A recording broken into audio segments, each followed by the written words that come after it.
Dakar, la capitale sénégalaise, fait face à des bouchons interminables aux heures de pointe. Ceci est source de désagréments pour les usagers et pour les transporteurs qui disent avoir un manque à gagner.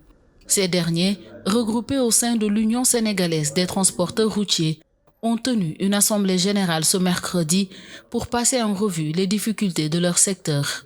Parmi leurs doléances, il y a la mise sur pied d'un bureau de fret pour faciliter le transport des marchandises. Ils plaident également pour le transport de masse. La circulation est insoutenable. De ce fait, si vous avez un car qui fait 22 ou 25 ou 30 places, vous ne faites que peut-être 2 rotations par jour, ça vous fait peut-être mal de gagner quelque chose pour,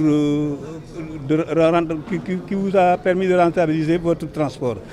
C'est pour cela qu'on a besoin de transport de masse, massification du transport, pour qu'on ait des cars de 70 à 80 places sur le renouvellement du parc, par exemple des gros porteurs ou des parcs de transport urbain. Le transport actuellement n'est pas rentable. Pourquoi? Parce que en faisant le tracé Dakar-Bamako, vous ne resterez que 25%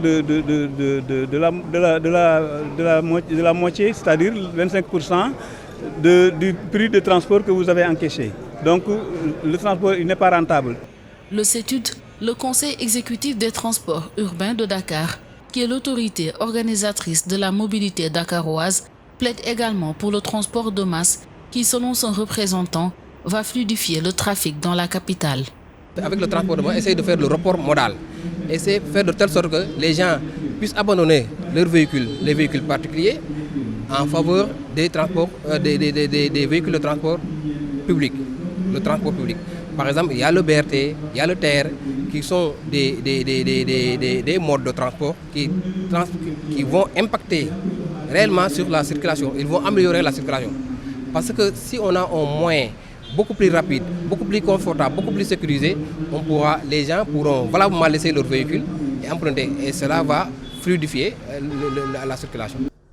À travers cette assemblée générale, l'Union sénégalaise des transporteurs routiers veut trouver des solutions aux problèmes du transport. Cependant, son président regrette l'absence d'un interlocuteur étatique qui puisse porter leurs doléances à qui de droit.